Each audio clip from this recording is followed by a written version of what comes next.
when you come down to the feet. In this, there will be a case scenario as well, so please be prepared for that.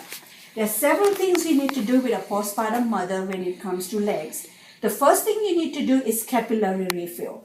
How do you check capillary refill? Most of the time, this woman will come with nail polish because they want to look good. If they have nail polish, you will not be able to see on the tip of the nails whether there is a capillary refill or not. So how can you do it? You need to go on the right at the edge of her nail and do it. Do not go here, because if you do here, watch this. It takes longer for the capillary refill to come. Now watch this. If I do it right at the edge, it comes quickly. See the difference? It's taking longer. This is how you need to do it. The difference, there is a difference to do it that way. So do it at the edge, and if she has no nail polish, just make sure bilaterally you're checking to make sure that there is a capillary refill within less than 3 seconds. If it isn't, then there is a problem.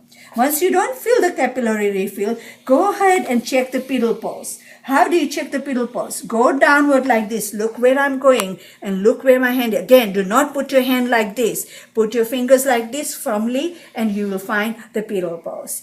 And if it's not, if this is +2 and this is, you can barely know, you cannot even feel it, there is a problem. So make sure you touch her. Calmly touch her. Do not massage her. Touch her. If this is cool to touch and this is warm to touch, there is a problem here. It could be DVT.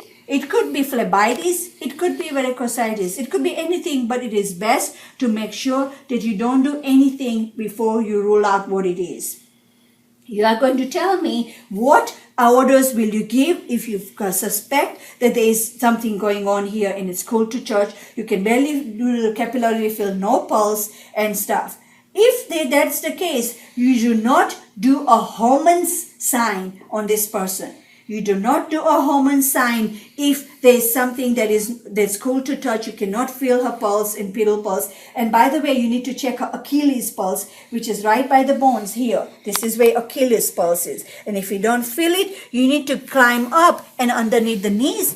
In the middle, you need to see for popliteal. If you can't find this, you have to go for femoral. So you keep on climbing till you find the pulse. Then you know that there's something wrong down her leg. But most of the time, with postpartum, it will always be below the knee, most likely. But you need to understand, you cannot do a Homan sign. That means you're dorsiflexing her whole neck, feet like this. That you cannot do Homan sign at all if you find it cool to touch. You can do a Homan sign on the leg that has +2 pulse and stuff, and she should not say, ouch, that hurts. If she says, ouch, that hurts as you're doing this, that means there might be a blood clot, there might be a DVT, there might be phlebitis. What are you going to call the doctor? What are you going to tell the doctor? How are you going to do an S-bar? And what order are you going to ask the doctor in recommendation? So you need to do it. That is something you have to know and tell me.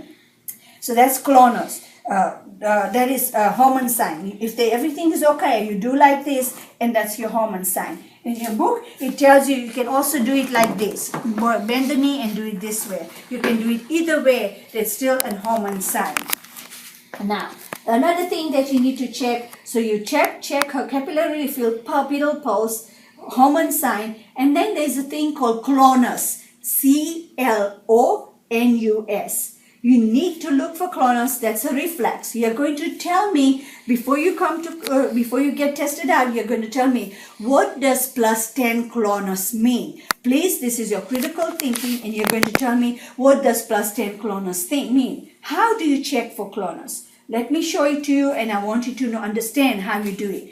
This is the plantar of her feet. You put your hand there, and you put all her fingers against your hand. So plantar of the feet and all. And you go like this. You don't dorsiflex, you just flex. And then don't flex anymore, but don't let go of your hand. And as she quivers, +1, +2, +3 clonus. If she quivers 4 times, it's +4 clonus. If she quivers 6 times, you keep on counting those quivers, and you'll know it's +6 clonus. So you don't let go. Just do this, and don't keep on flexing and let go, and she'll start quivering as she comes back. And that's what you count as her clonus. If you have +10 clonus, what does it mean? You're going to come and tell me about that as you come. Remember, there are case scenarios here. There's a case scenario scenario here. I want you to tell me the true drugs you give simultaneously if she is bleeding other than Pitocin, and also know about breast, and also know about lochia, which is rubra serosa alba. What teaching you will do, don't forget Kegel exercise, breast, how to do breast examination, all that. I have told you as much as I can. Please understand family dynamics in every situation that you are in, who are present while you're doing this, so they can chat and say they also heard you teach. So she cannot say that you did not do any teaching. Again, hormone sign, clonus.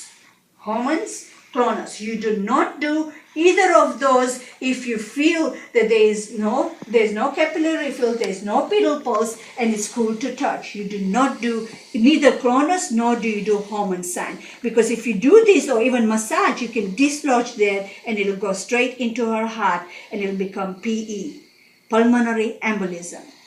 So if she has shortness of breath and she's coughing, the first thing you need to understand right away, PE. If she has a sharp scapular pain at the back, that tells you that her uterus has been torn. Okay, her uterus has been dehisced. So you need to know whether it is, especially if they have VBAC. That means if they have vaginal birth after C-section. So their first baby was C-section. Now she delivers vaginally. She can dehisce. And if she says I have a sharp scapular pain, uterus has been dehisced. Coughing, shortness of breath, and feeling uncomfortable, clammy and all that, right away, pulmonary embolism. So please be aware of signs and symptoms of that, because all of that will be in your final exams as well.